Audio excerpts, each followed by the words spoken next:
My name is Thandeka Molakeng. I work for BASF based in South Africa. I'm the head of sales for the Africa region for the Performance Materials division.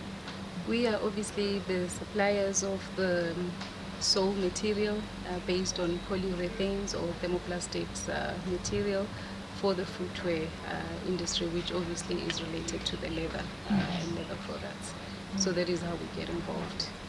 I think footwear for me is a very exciting sector because it's driven by consumer demands.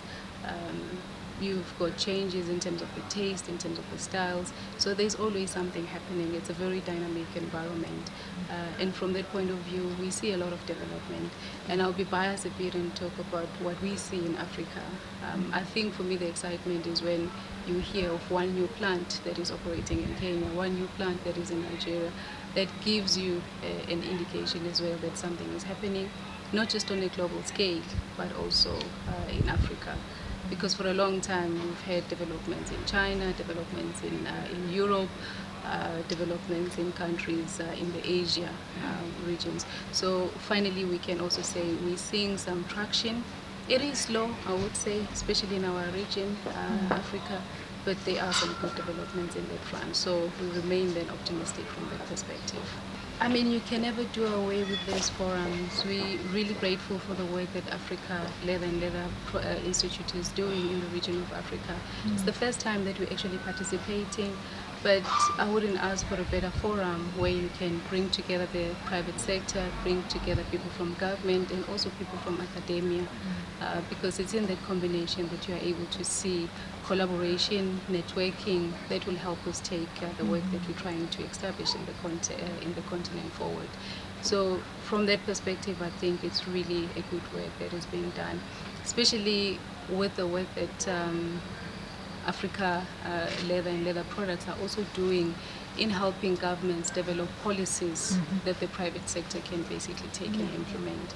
So I think it's really a good work from that perspective. Okay. I think for me, we've got the base materials now that are required for us to compete. I think we're talking about finalization of the policies in some countries as far as the leather industry is concerned, but we know what the challenges are, we know where the technologies are. So now it seems as if the missing element is the investment part. And I would really love to see another workshop where we can bring potential business investors in the forum, bring together the private sector like we had today, but now talking about who's ready to take this forward. Because it's one thing to have the conversations if we're not going to implement anything of what we discuss. 5 years down the line, we're talking about we haven't developed or we haven't moved to where we want to be. So honestly speaking, I think the next phase is basically a workshop that says, here are the people that are ready to invest, here are the people that are ready to support with the technology, and here is the government that has a policy that supports that growth. I think if we can have something like that, then we're ready to move forward. There is something missing you can recommend. Definitely. I mean, there's something that Professor said during the forum that even in his studies, he showed that 55% of the people believe that they aren't able to speak to the government or the government do not hear what they say.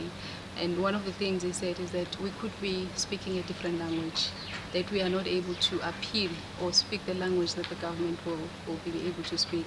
So these forums then are important in helping us align, in making us understand each other, because when I speak, then somebody from government understands because they were part of facilitating these drafting of the policies. So definitely there is room and there is space for an organization like Africa Leather.